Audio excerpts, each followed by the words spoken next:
The views and opinions expressed in these historical letters that may contain vernacular used in the World War II era, the post-war era, and the Cold War era do not reflect the views and opinions of any of the individuals involved with this project, including, but not limited to, the podcast's creators.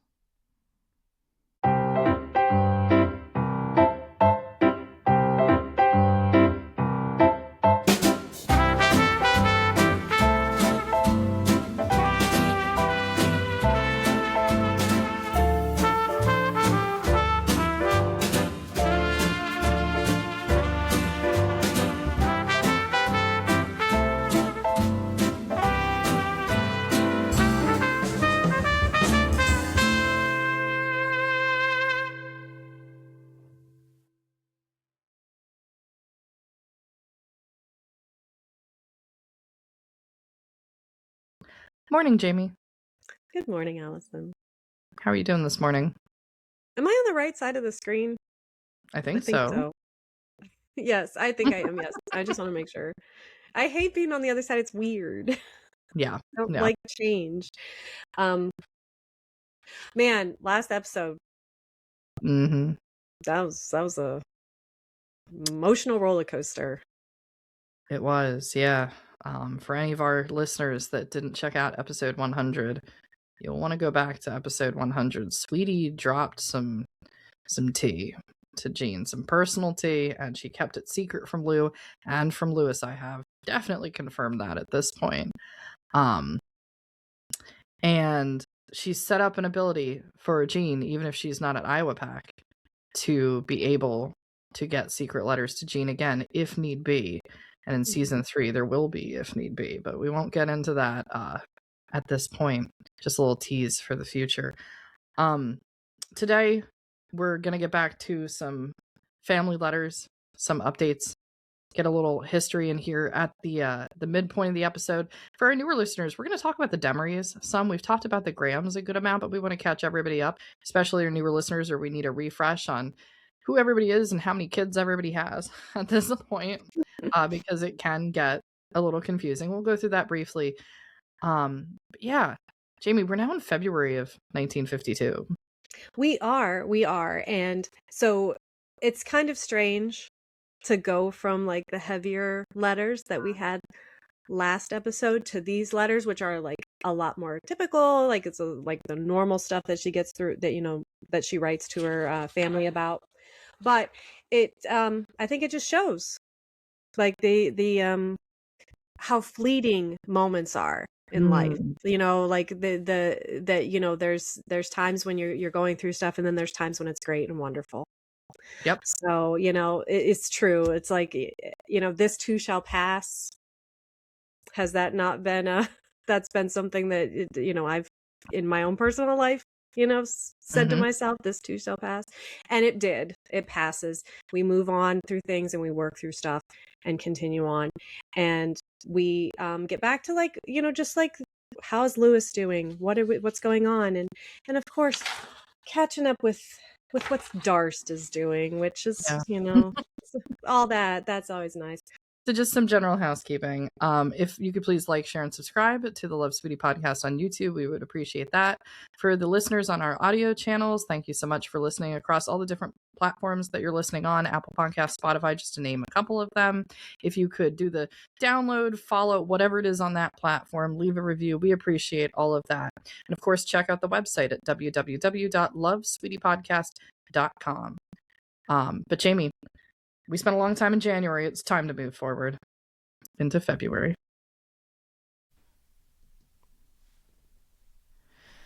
"363 North Main Street, Doylestown, Pennsylvania, February 1st, 1952. Dear Mama and Papa, Jeanne, sisters, and Franks and Florence, I received Papa's letter this noon, postmarked January 29th. And shall write a brief answer to it right now. You surely have received 2 or 3 letters from me in a short span of time, haven't you? I've been breaking my arm patting myself on the back for the manner in which I've tried to answer most of your questions, and surely your letters for some time. I know that on the day following receipt of your last letter, I sat down and wrote you to let you know the money had come for Louis. Surely to wait until the next day isn't too long to wait, even to acknowledge a gift. In writing of Louis, going to bed, etc., I find it quite difficult to get him up in the mornings, dressed and off to school on time if he doesn't get to bed early. He doesn't get up until 7:30 a.m., and quite often I have to wake him up and hustle him along, as he is a dawdler from the very word go. I shall try letting him stay up later, as I'm very anxious that this should all be put behind him. I have worried about it for some time now, shall give the medicine as you direct, and let you know how it is working. The box has not arrived at this date, though I hardly expected it to, but I shall let you know just as soon as it does arrive, by the next day anyway, if I can't drop you a line on the day. I also received pictures of Frank's 3 kids, along with a letter from Maida. I was surprised to see how much the kids have grown. I think I see a great resemblance to Lizzie and Susan. F is surely a small copy of Frank, but without the pronounced Herbert Hoover look that Frank had. Remember? Little A is surely little Maida, and she has the imp of Satan sparkle that so delights me, even in pictures. I should love to see all 3 of them, as well as Frank and Maida, but I'm grateful for the pictures. That is second best, anyway. In speaking of Louis and the medicines, before we get too far away from that, I find that all of a sudden, I surely can't explain why, nor how come, he has suddenly developed a terrific appetite. We used to have to plead, threaten, and birdie feed to get him to eat enough. And then, just from one day to the next, what an appetite! He eats bacon and scrambled eggs for breakfast with a half glass of milk. If he takes his lunch, he takes a sandwich, deviled egg, cookies, milk, and more often than not buys an ice cream cone, and if he is home for lunch, he has soup, milk, sandwich, and cookies, and several at that. Just lately he has come home from school, too hungry to wait for supper, and instead of whining over his food, asks for seconds and begs for 2 desserts. Great guns! I'm glad to see it. Makes dinners much more pleasant. I surely don't begrudge him the food, but can't get over it. I'm astonished. Well, as a result, I believe he is looking better, and isn't so whiny, which is no small blessing. I didn't know about Clarissa's pending arrival, but hope she is happy and well content. She intimated that she was getting married when I stopped there on the way back to town, but I couldn't pin her down to anything, which seems strange, and I can't see why they want to keep it such a secret, but I promise I shan't be the one to give it away. I remailed my Christmas card to Aunt Sarah, using the zone number you sent. It wasn't returned again, so I assume she got it, but neither have I had any letter from her in return, though I expect she is pretty busy. Does anybody know when her birthday is? This is lovely. Yeah, just a lot of mention of the Demaree family in this letter, all the different kids and things like that. She's hearing back from family members. I think everybody's finally come out of like the Christmas rush, and things are normalizing after the holiday season, as they tend to do. I love this part, when I was listening about Louis finally eating more food, because he's really tall and he's thin, and his dad's tall and thin. It just reminded me of like Lord of the Rings, like second breakfast. He wants second dessert. So, 11 C's. yep. Noon. Yeah. Kids, the little boys, I think there is a difference with little girls and little boys, but they both like have those growth spurts where they're just like, oh, I'm hungry. And it was very pronounced in my son, like the times he's just like, eat. And then his appetite's like, no, I'm not hungry. But then I'm like, the next day, I'm like, did you grow last night when you were sleeping? It's amazing how fast they do grow. But that's nice. That's good to hear. Like, that's a nice thing for her to like not have to worry about him. She's always worried about his health. So this is a nice update for sure. Yeah. And then I think we had another update, which actually, this is just funny. The part where she's like, he doesn't want to go to school. He doesn't want to wake up early. It's funny how my dad is the polar opposite to both of these things. He doesn't eat dessert. He sneaks dessert. Let's be real. He like next morning, like, yeah. Sure. Sir, we know what's going on We here. know what you're doing. If Jake is listening to this, if my mom's listening to this, Mom, I need you to, like, not listen. Just cover your ears for, like, 30 seconds. Jake, you need to sneak him some more cookies, okay? Like, the next time you visit, it's Easter this weekend, okay? All right. Mom can uncover her ears now. So, She didn't know. She listened the whole time. yeah, and there was the part about how he doesn't want to get up early. He's up at like 5 a.m. He's the most punctual person ever, so that didn't stay. Maybe she got it out of him. Maybe she trained him. She's like, I'm gonna get you up early. But that's another thing, is like, he's a little, that was cute. He's a dawdler. I'm like, a putterer? Is he puttering through his morning? Is he being like his grandfather? Oh, and so the letter that she said, I swear I sent you a letter acknowledging that pack. Now she's like paranoid about it, because she keeps like saying, like, all the time, she's like, I sat down and wrote that I got that thing, and surely one day isn't too long. And I'm like, honey, you wrote, I swear you did. Chester's just We have the records. We have it. Okay. So yeah, but you can see how that affected her so much, even now. So, but yeah, so I mean, like, I'm like seeing what he's eating, and he's eating very well. Like, she's cooking really good. Like, this is, like, he's got a very good diet. And it just kind of fun, because it was nice. We got to Doylestown, and we were able to see, like, the walk that Lewis had to take. Yeah. As a little 6-year-old boy, which, I mean, like, back then, I'm sure it was fine. Like, it's a lot safer and stuff. Like, I was just not feel comfortable letting my 9-year-old, he's going to be 9, like, walk down the street. I just don't feel comfortable. It's a steep hill. That was a steep hill. Yeah. I've been telling Jamie, this is a steep hill you got to walk up from 363 North Main Street to where the school was. And when we descended the hill, and it's like, yeah. Yeah, that walking up the hill in the snow. Yeah, like, I can see where it came from. For our Doylestown listeners, this is the hill as you walk up past the Presbyterian Church from Main Street up to Court Street. Or if you're looking for a good exercise spot, just up and down that hill. There you go. So, that's why he was so hungry. yeah, he's getting tired. But continuing on, Sweetie's going to keep writing some general updates over to the rest of her family. I did catch that little mouse, as I've written you in one of the other letters which you surely have received by now. It was a great fight, but I won. And it seems as though just the one caused all the ruckus, for I see no more signs of them, and the traps remain unrobbed and still baited. I used bacon for bait, the lean, hard kind that has to be gnawed through instead of just nipped. That did it. I'm sorry, I'm just distracted here because when she says, I did catch that little mouse, I've just got this image of Mickey Mouse in my head going, oh, every time he would run off with the tablet. That's actually really funny that you, like, said that, because when I'm reading this, I'm thinking of the Rats of Nim. Ooh. You remember that? And the little mouse that, like, the little mouse, Mrs. Frisbee. Miss Frisbee and the Rats of Nim. That was one of my favorite books as a kid.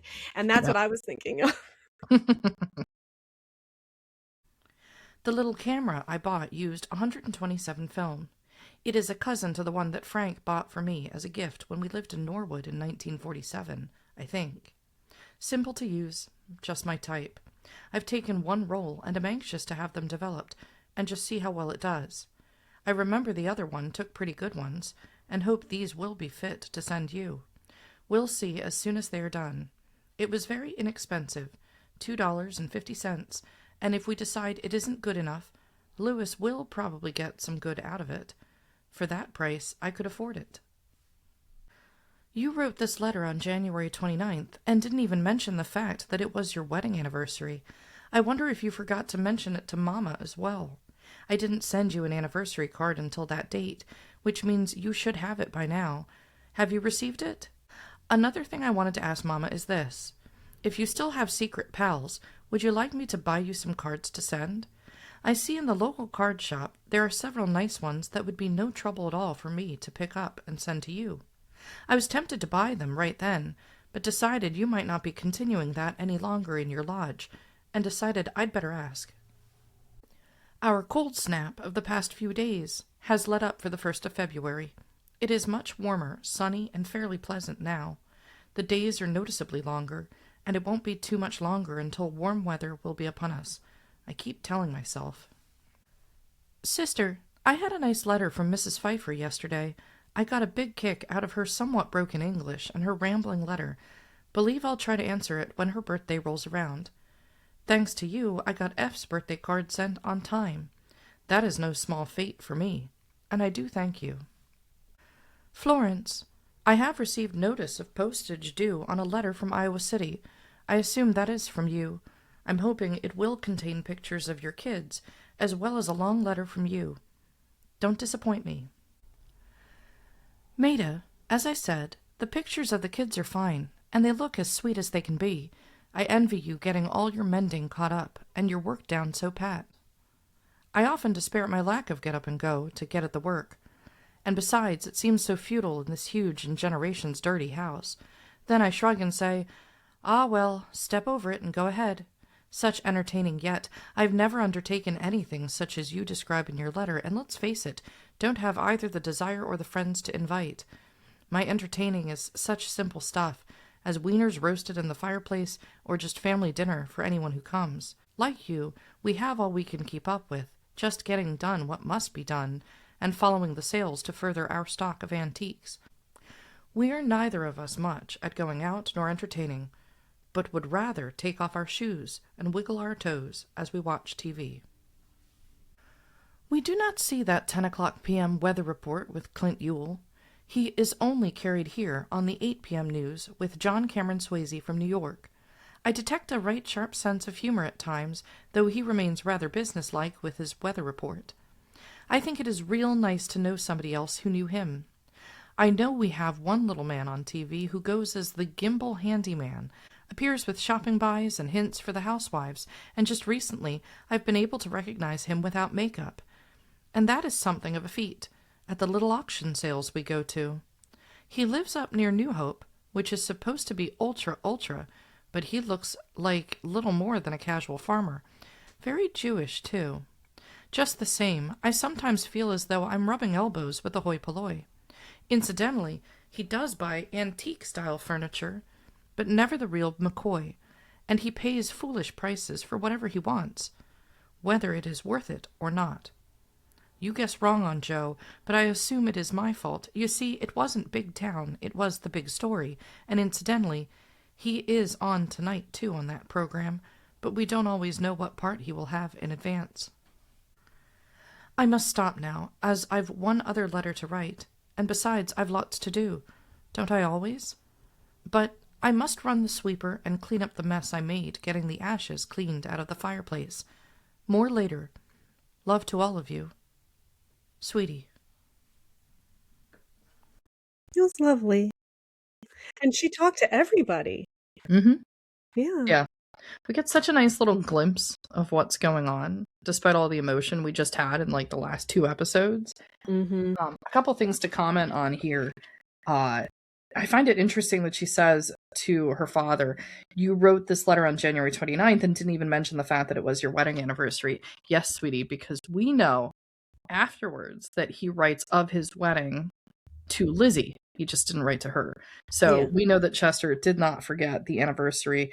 I like the note from Florence. We're going to find out if she got something from Iowa City, if it's from Florence or maybe from someone else in the next letter. And then this whole part to Maida, which it's clear to me that, you know, Maida's just so good at keeping up with all the housework and everything. And Sweetie's very envious of this. But then again, she thinks, well, when it comes to entertaining, she really doesn't do any. And I love her description of just like the average night when she says, where is it here? Wieners roasted in the fireplace or family dinner for anyone who comes. And then they just wiggle their toes while watching the television, which they're going to be watching Joe on TV. They're going to be watching The Big Story and seeing where he is. But yeah, just it's a nice update, these letters here. It is. Yeah, she definitely like kind of is answering other people's letters, which was nice. Yeah. You know, I would have loved to see what Maida wrote. Mm-hmm. They do seem very different, but she seems very like she's able to get stuff done. She was clearly through a party or something, had a dinner party or something like that. But you know, Frank is also they're quite well off, right? It seems like they do have he's got a good job. He makes very good money, so they're able to like buy nice things and do these kind of things, which is nice. Oh, I love too that she's like, I recognize somebody I see on TV. That is so fun. Yeah. Like, in that day and age to like do that. I remember seeing like a sports guy one time. I saw him exercising at the Y, and he was on local TV. Yeah, that was fun. It's kind of fun.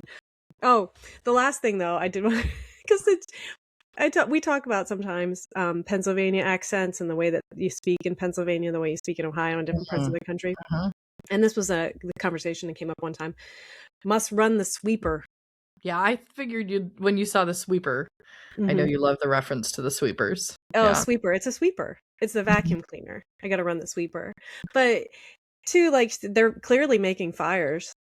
I think do you think this is to warm the house? Because they did have that new system put in. I think so. When I think of the sweeper, I just think of chimney sweeps. I think about Chim Chim Cheree. Like, that's the sweeper. No, that is the sweeper. It's true.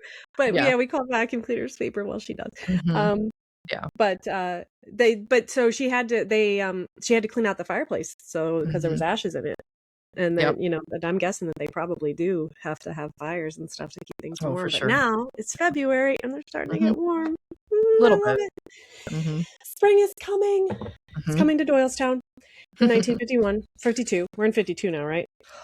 It's trying to come to Doylestown in 2026. I think we're there. I think so. The weather's been we don't know. It's been very undecided for quite some time. So, but it seems like Easter Sunday, it looks like it's going to be April showers a little bit, maybe. I don't know, but it's like supposed to be like 70 degrees out. I can look out my window and I see green.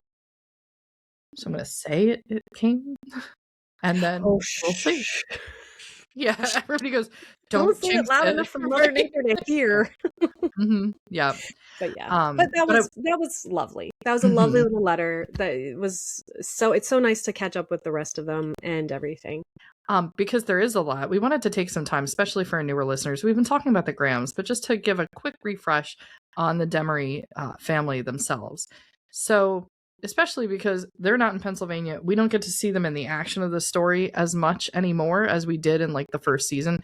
If you want to see a lot more with Sweetie living in Iowa with the Demarees and getting to see them, or definitely go back to season 1 and see some episodes that were missed there. But I'm going to go ahead and share my screen, Jamie, because I have a portion of our website brought up. Again, this is www.lovesweetiepodcast.com.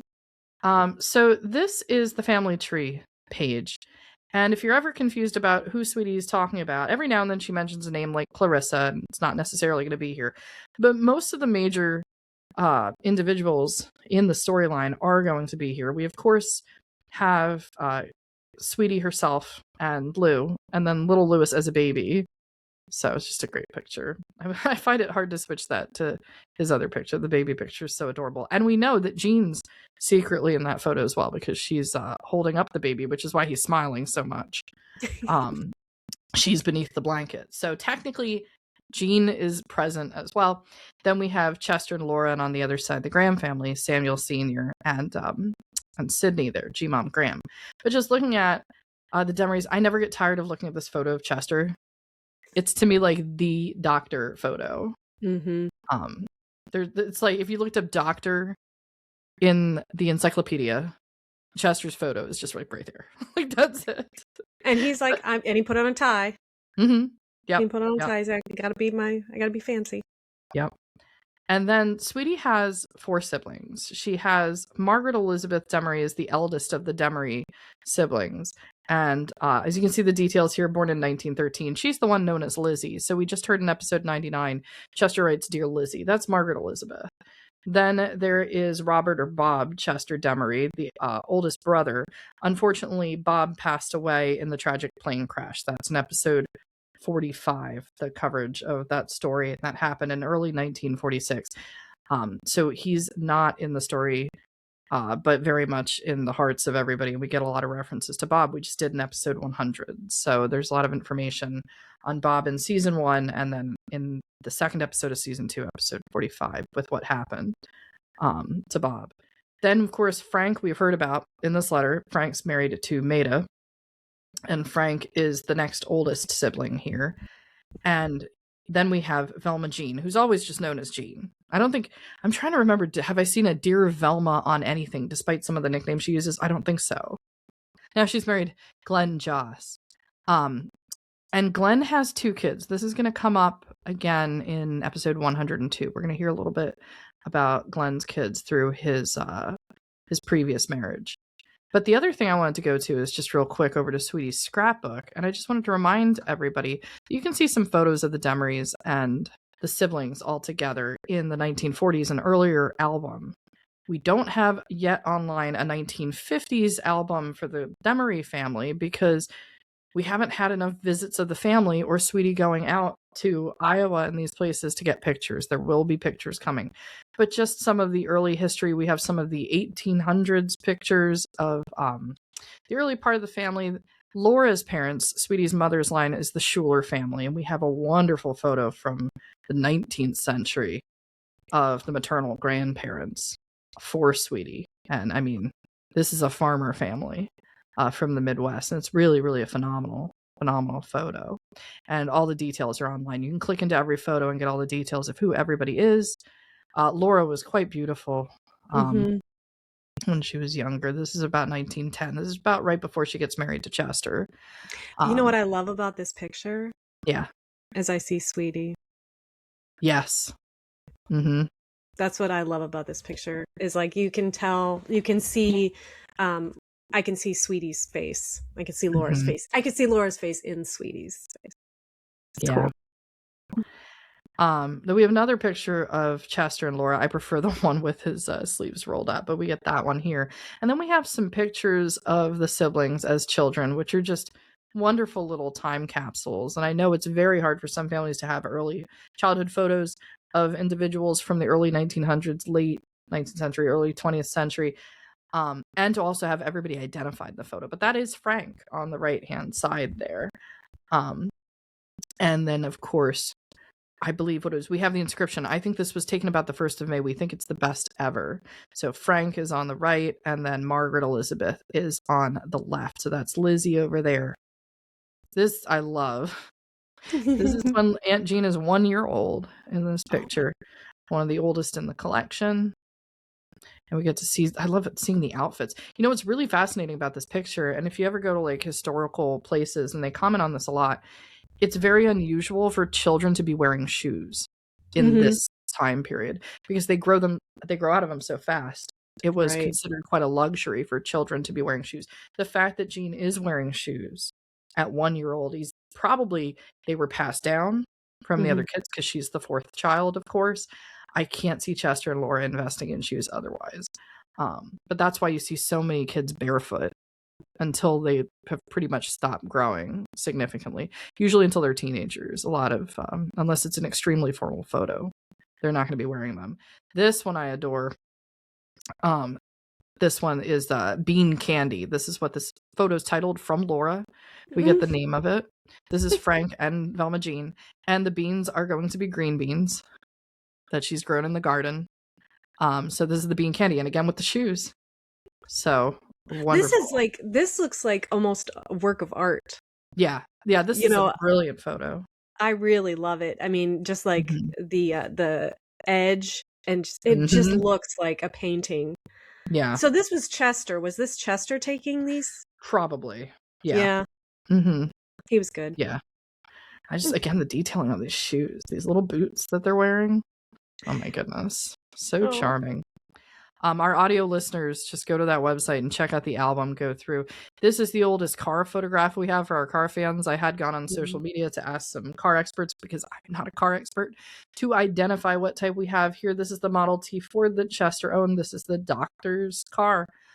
This is when they're living in South Dakota. And at some point, I'm going to put up the information online about everywhere that they moved around to. Actually, yeah, we're going to do a video on this. This was a copy of a document that Jeanne wrote, but right before she died. And she took the time to document the birth of all of her siblings and leave commentary on, here it is. Now, this is an original. I'm going to bring this up to the screen. I'm going to stop sharing here for a moment. I'll scan this in just so people can see this. This little card. Now, there's a lot of things listed here. And Sweetie wrote on the back, or Jeanne did, I'm trying to find old envelopes for documentation. So that's why they're keeping all the envelopes. But what this represents is all of the places the Demarees lived before they got to Lacona, from the bottom up. So just reading this up real quick, so people get like an idea of just how much, why that photo's from South Dakota. Trafalgar, that's in Indiana. Indianapolis, obviously Indiana. And then Iowa City, Gilman, Elgin, White, and Ringstead. I believe they're all in Iowa. Ringstead is where Sweetie's born. White, Oldham, Moonsocket, South Dakota. So they move into South Dakota. Hopkinton, Brandon, Dysart, Delta, Wellman, Packwood, Richland, and Lacona. And I think she's tracking based on how old she was. So they're moving all the time. So that's 1, 2, 3, 4, 5, 6, 7, 8, 9, 10, 11, 12, 13, 14, 15, 16, 17, 18 towns in 2 different states, 3 different states, Indiana, Iowa, and South Dakota, with the kids. So remember, Lacona's the first home that the Demarees ever bought. 18. Can you imagine moving 18 times as a kid? See, that sounds like almost military family. Mm-hmm. You know, military families do that. Yep. Was Chester not in the civilian court? He was. So was that the reason they moved around so much? I think so. And we know also Sweetie stayed with Uncle Cyril, Chester's brother, for a time during the 20s. This is the Great Depression and the 30s. He's in Civilian Conservation Corps. He's being called as a doctor to different places. It has to be all connected. So we're going to do a deep dive with Jeanne's notes about the early family history. I've been wanting to make sure we've scanned in all of the old photographs so people can really see that. But it's really amazing how many towns they were in, and the fact that that Jeanne sat down, because Lizzie was born in Trafalgar, so it's pretty much tracking from Lizzie on where they lived, and they were living other places before then, to have that history of a documented 18-town stretch. So, hey, if you're in any of the towns listening in that was just mentioned, there you go. There's a piece of the Demaree family history there. But I'm going to go back to the photo album real quick here. I wanted to share that because we're looking at the photo of the car, the Model T Ford, with the campsite set up. That's the doctor's car. This is one of the most phenomenal photos in the collection. Is all 5 siblings together as children. And you can see, wow, Lizzie's clearly the oldest, and then we see Bob on the right. Frank doesn't look too happy in this photo. So Frank doesn't look too happy. Bob have a star on his jacket. He's got probably like a gold star or something. Bob looks good. This is such a lovely picture too of all 5 of them together. Oh, when was this taken? 1926. And we could use Jeanne's notes and figure out that, well, Sweetie's Ford, this is probably taken sometime around South Dakota. This could have been taken in South Dakota. So we can sort of track with the notes when they were at certain locations where this was probably taken. We're going to work it out. We're gonna history detective this at another time. Yeah, we'll do that at another time. Oh, and see, now here's another one of them. Yeah. Look at the twins on the right. Now, they're not twins. There's 2 years difference between Jeanne and Sweetie, but clearly Laura was like, good enough. I'm going to make the twin outfits. So. Well, she wanted them to look nice, and they matched, which is nice. I always love it when things match. You know that. Frank, like, it's just amazing to me. You're right. Like, I love how she said he has a Herbert Hoover look. Yeah. That's hard to say. Herbert Hoover. There, I said it. You said it. But this is lovely. To have these pictures of them through this time period, especially given that, like Bob was, tragically lost, way too soon. So, but it is nice to have these. Sweetie in high school. Yeah, wonderful, wonderful photo. She's wearing glasses already, so she was wearing glasses for a long time. I have some of her glasses up on the shelf, so I just always remember her with glasses. And she was always reading and writing, so it's just ubiquitous with her. She's not happy to be in this photo, of course, in high school.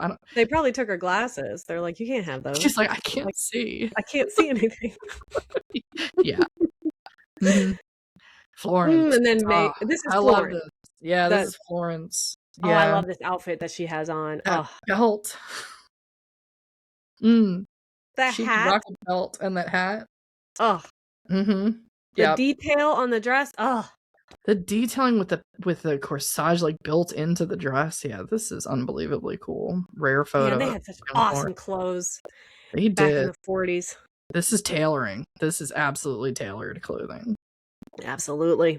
And then this is one of the huge phenomenal. I actually have a few more from this series. I'm going to post the website of just like the women and things like that. But this is Maida actually standing next to Bob, not Florence. So we get to see a picture of Maida, who we've just been talking about. Very dapper, all their hats. Very wonderful there. And then of course Bob in his uniform and Sweetie on the right wearing her locket. Oh, and Bob, he's like all straight and proper, standing. Oh. And then you see Florence on the other side. This is when they were in Iowa. He had a furlough of some sort from the war, so they were able to get this photo together. This is puttering. This is Mr. Putter over here, so doing his puttering. So he's taking a picture of himself. This is a selfie. Most likely in the farm. He's like, he set the timer and ran over there and grabbed a cattail, and then considered it for some time. Yep. And then here's Frank. Frank probably got stuck puttering with Dad out at the farm because there's the dog Jeff. We've seen the dog Jeff before. I thought that was Chester for a second. For a while, yeah, but it is Frank. We have confirmed that this is Frank. So this is businessman Frank. He's saying, I got to go back to my work at Bell Telephone, not be puttering out at the farm. And this is the only home, of course. After all that movement, the only home they ever bought. This building no longer exists. It's long since gone. But this is the Demaree family home. And this is the doctor's office was on the right-hand side. Yeah, if you walk in the door and you go to the right, there's Chester. He's going to take care of you at his home. So this building had an outhouse, no bathroom. So, yep. Forget it. But it's cool to see that. That's the only picture I know of that we have of the Demaree family home. And then, of course, the doctor's photo that we've already talked about. But just a little walk down memory lane there, especially for people unfamiliar with the Demaree family. I just love looking at those old photos. I've got a lot more, including I think they're tintypes of the 19th century. It's harder to make out who everybody is. We have this on both sides, the Graham family and the Demaree family. So we'll do some sort of special episode where it's going to be the deep dive on the 19th century lines. And we're going to look at some very old photos and we'll sleuth through who everybody is in these photos. That can get very, very difficult, but I think we can do it with the documents that Jeanne and Sweetie and everybody else left behind. And I know people want to go into those very, very old photos and be like, how far back can you go? Pretty far. We're very fortunate to have those. But back to today's episode, we do have one more letter for today. It's on February 8th, and I did just want to make one other little note here, and then we'll get into the letter. On February 6th, we've got some news coming out. We haven't talked about the news. Remember, the Korean War is still going on in the background? Now, at this point, though, it's kind of like it's a kind of stopped. It's stalled, right? Right. Yeah. Yeah. It's going to be like that for a while in the Korean War. Yeah. So, but we have to remind our listeners, especially ones just tuning in now, don't forget, that's always going on. We get news. We'll talk about this more next week. On February the 6th, Princess Elizabeth finds out that her father, King George VI, has passed away. She takes the name Elizabeth II. This is not the coronation, but we get the passing of King George VI. And this is going to be major news because I think this is the first televised time that they're going to be able to see the procession. We just went through this with Elizabeth herself. So if everybody thinks about what they just saw in the news within the last number of years, that's going on in 1952, except now it's Elizabeth coming in and King George has passed. Next week's episode is called Said the Duchess to the Duke. So we're going to get some more coverage there. We're going to leave that history there. But I did want to mention that has happened before we get into the letter of February 8th, which we will start right now. 363 North Main Street, Doylestown, Pennsylvania, February 8th, 1952. Dear Jeanne and Glen, I received Jeanne's package just now. It arrived in good condition for the most part. The box had been sort of battered around, but tied well, and nothing leaked out, so far as I could tell.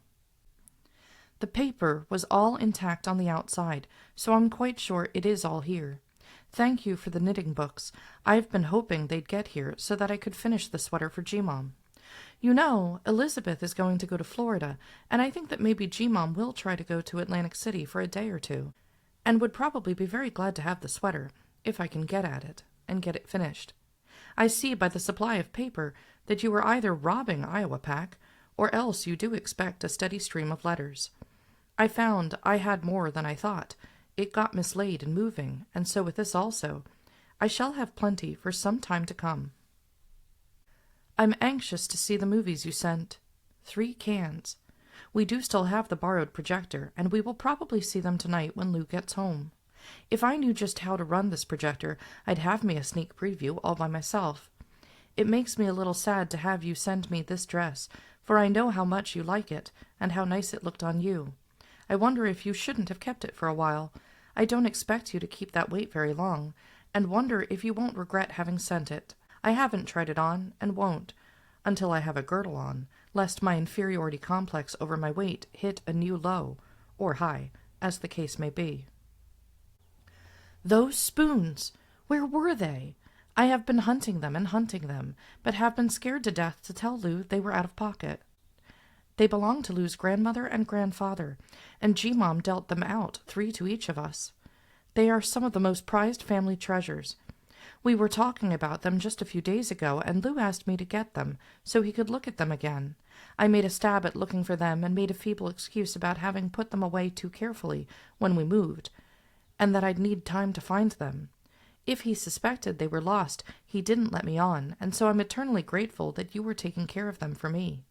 I can't think when I last had them, nor how come they were at your place, and I just don't care, as long as we have them safely now. Louis has been after me to get some valentines.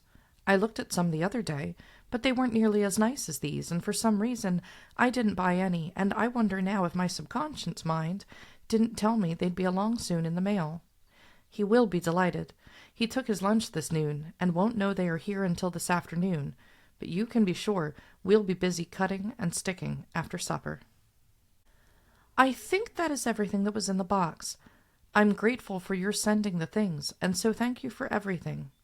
Even though I know it is illegal, I always look for a letter or note in the box, in the book or somewhere, hoping you might be as much a larcenist at heart as I am. Papa always scolds me soundly for slipping in a note with my package, but I just can't help it.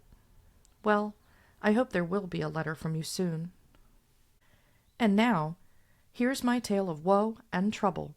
I just need somebody to share it with me, and since I can't talk it over with G-Mom, Miss Darst is worse than nothing, and Louis is too small.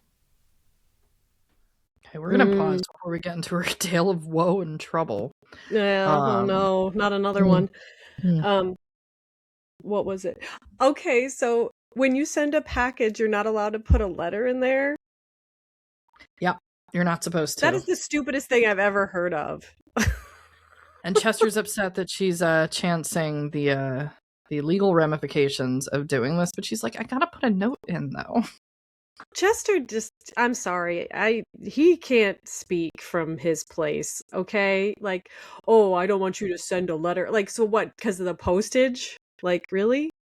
What would happen? I don't care. That's I think ridiculous. This is still a thing. You're not really supposed to put letters in boxes because it's supposed to be separate postage.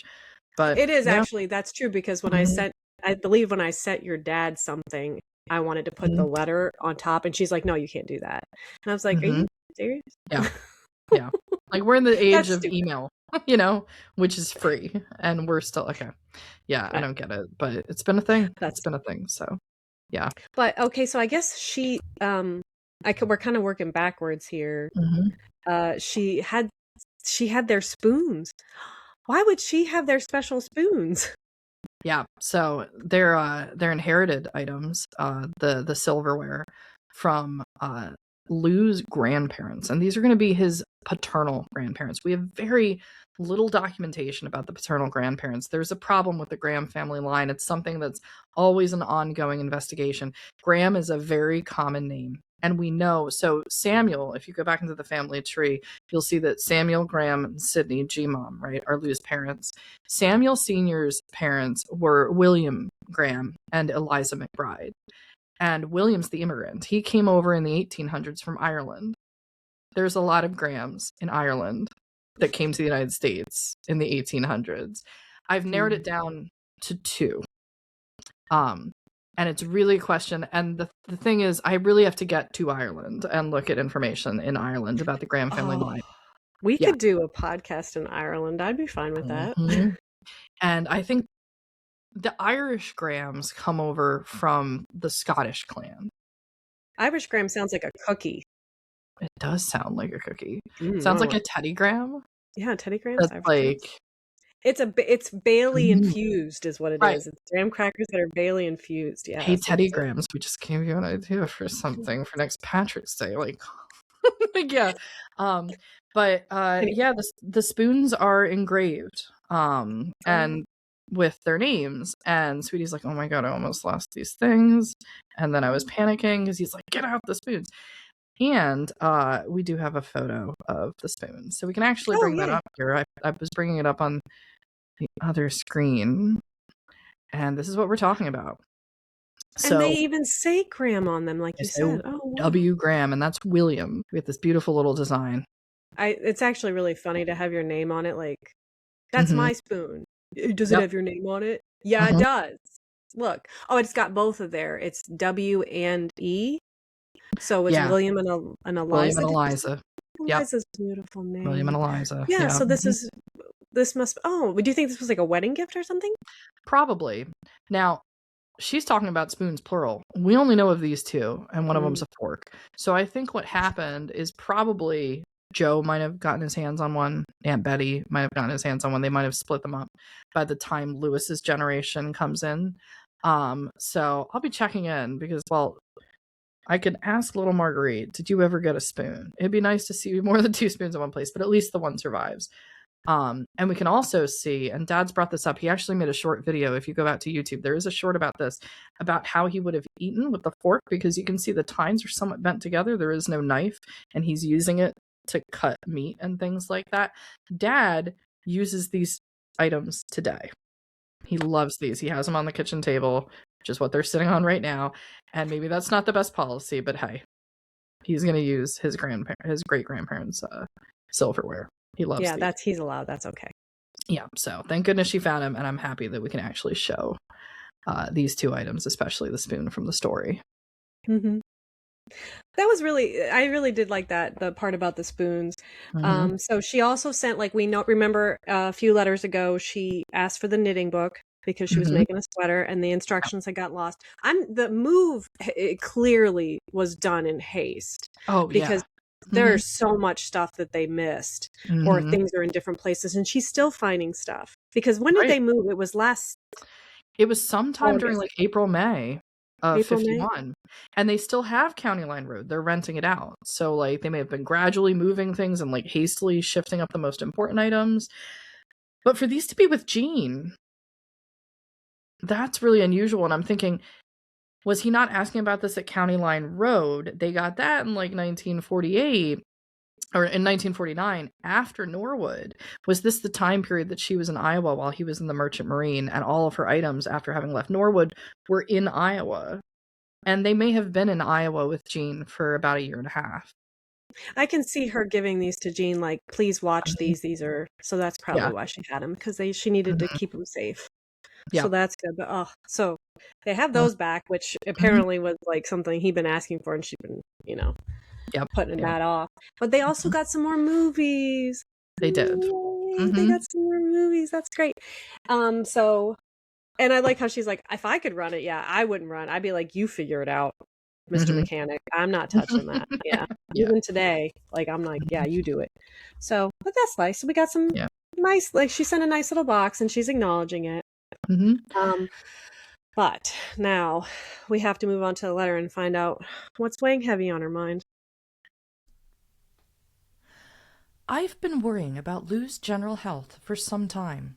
The last time I visited home with Louis, and Lou stayed here at the little house, was in June and July of 1949, wasn't it? No, it was 1950. Well, just a day or two after I came home, he got sick at night on his duty night at the base. He was having lots of pain in his chest, and so went to sickbay, where they put him to bed at 9 p.m., and he stayed there until 9 a.m., without having a doctor see him or without any medication to relieve the pain. The doctor said the next morning it had been a gas pain, and that he could hear gas rumbling all through him. I can often hear his insides roll and rumble and gurgle at night. It lingered on a long time before it cleared up, and while he didn't say any more about it, he told me just a few days ago that he had had it, more or less, since then. Not quite as severe as that time, and not all the time either, but it would come and go. The doctor said his heart was all right, which relieved me somewhat, but he remains so thin, and just seems under par. Well, then he got this cold about 3 weeks or a month ago. He doesn't usually give up to a cold, but he did to this one, and you'll remember I wrote not too long ago that he had gone into sickbay with severe pains in his chest and coughing a lot with this cold. They put him to bed for overnight.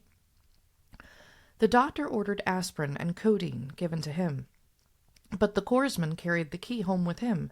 The relieving corpsman couldn't get into the medicine cabinet to get the medicine, and so Lou did without.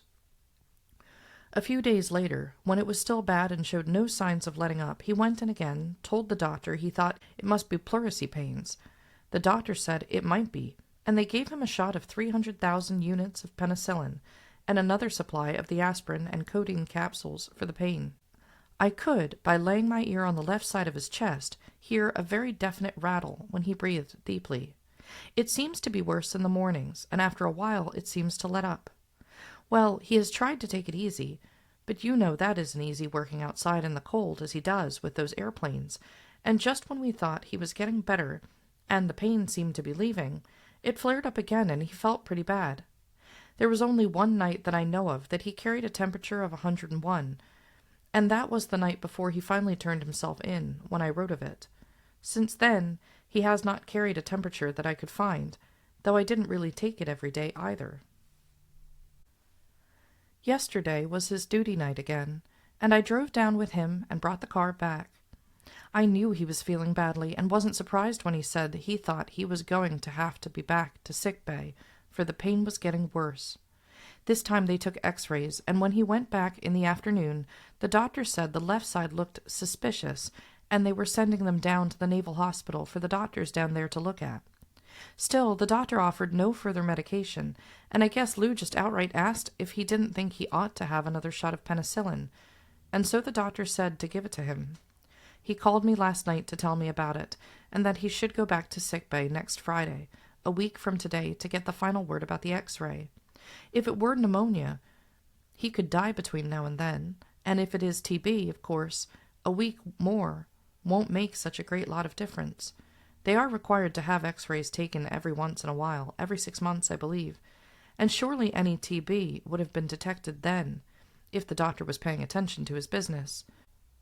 Of course, I may be just jumping the gun in my Calamity Jane fashion, but where there's smoke, there has to be some fire, and I am afraid to find out what the x-ray or the suspicious look will show. He is, and always has been, a heavy smoker, and while I blame that in part for his thinness, I wonder if it is entirely responsible for his coughing. And then, of course, there's the bugaboo cancer that would just about kill me, if it didn't him. Well, just writing about it has helped some. I didn't write it to the folks yet, for there isn't anything to tell, and there's no use scaring them too, if my fears are just idle, and I hope they are. I don't dare tell G-Mom Graham. If I'm a Calamity Jane, she's worse, and would have him dead and buried before we ever found out what the x-ray shows. Well, if you have any suggestions, either of you, I wish you'd write them. That is, of course, accepting Glen's philosophy that if the Lord wills it, he shall go. Well, I am just not ready to give him up myself. So think up something else. Thanks again for the box of things. I'll try to write a family epistle soon, and bring you up to date on the general news. I suggest you do not say anything to the folks until we know for sure what to tell them, and I'll try to keep you posted. I've got to go shop while I have the car. Love, Sweetie. Hmm. Mm-hmm. So she's clearly worried. There's something going on with Lou. Yep. But they don't know. And if he's a heavy smoker, then definitely the cough is. Yeah, potentially connected. Anytime anybody hears anything from a doctor that says something's suspicious and they don't know, it's just worry and anxiety for everyone involved. Yeah. And then, of course, they go into medicating what they think. Well, first they couldn't because the cabinet had been locked the one night, so he can't even get medicine. But then there's the aspirin and the codeine and the penicillin, which, hey, here's this disclaimer. Special disclaimer. The medicines and other medical treatments noted in these historical letters from the 1950s are specific to Sweetie's story and might not be recommended today, or are even more regulated than they were so many years ago. As such, none of the medical information contained within these letters is to be construed as medical advice. Talk to your doctor. Thank you for your attention to this message. Now, back to the show. Yeah, talk to your doctor. But she's nervous about what's going on here. This has been recurring. She has enough to worry about with little Lewis. She doesn't want to have to worry about Lou as well at the base. He hates going to sick bay, and he's been going somewhat willingly. He knows something's wrong. Well, yeah, he had it, and he went to sick bay, and they didn't do anything for him. Right. The first time, and then he's just put up with it. Which is typical. Like, it's like, no, I'll just handle it, He knows that she's got other stuff on her mind. He doesn't want to burden her probably with his own troubles. Yeah. Just how he is. And it is very scary that he is willingly going to sickbay and they're not helping him to the point where he had to just say, they could do the doctor's job for him. Which, so, like, what's the point of sickbay? We've had one really good doctor in the storyline, Dr. Roby. Love Dr. Roby, the pediatrician that took care of Lewis when he was very young, back in the Norwood days, early season 2. Since then, the Navy doctors have not been that great in Sweetie's impression that she's getting. Yeah, she certainly has not been impressed. So they're in league with the postman from Hatboro as far as she's concerned. And the guys that washed her car. Guys that washed her car. She had to make him do it again. Yeah, and Frater the electrician trying to scam her out of money. So we're getting a list together of some individuals here that Sweetie doesn't approve of. And this story, teacher. Yeah. Oh, and the teacher, right? Mrs. Houck can go on the list as well. We'll add Mrs. Houck. Yeah. Okay. Maybe I'll post a list like Sweetie's naming names, and here they are, and why she's upset. Maybe it'll be part of the glossary. We'll see. We'll see if we're gonna do that. But yeah, we're gonna continue with the story about Lou. Because she has to find out what's going on with this suspicious activity in the x-rays and things that she's talking about. For people that are new to the podcast, just a reminder to everybody, Lou's, of course, at Naval Air Station Willow Grove, NAS Willow Grove, which was a huge base. And I uncovered a photo in the collection from 1950 of some of the guys at the base. I was showing it to Jamie earlier, so I'm going to bring this up on the screen. It really is a phenomenal photo, and I've been staring at it. Jamie, I think I've narrowed it down to 2 people, possibly. Which one's Lou? This is just difficult because it really could be like maybe 1 or 2 guys. We know Lou is super tall and thin, so we can rule out a lot of people, and that seems to be the trick here. So here's the picture on the screen.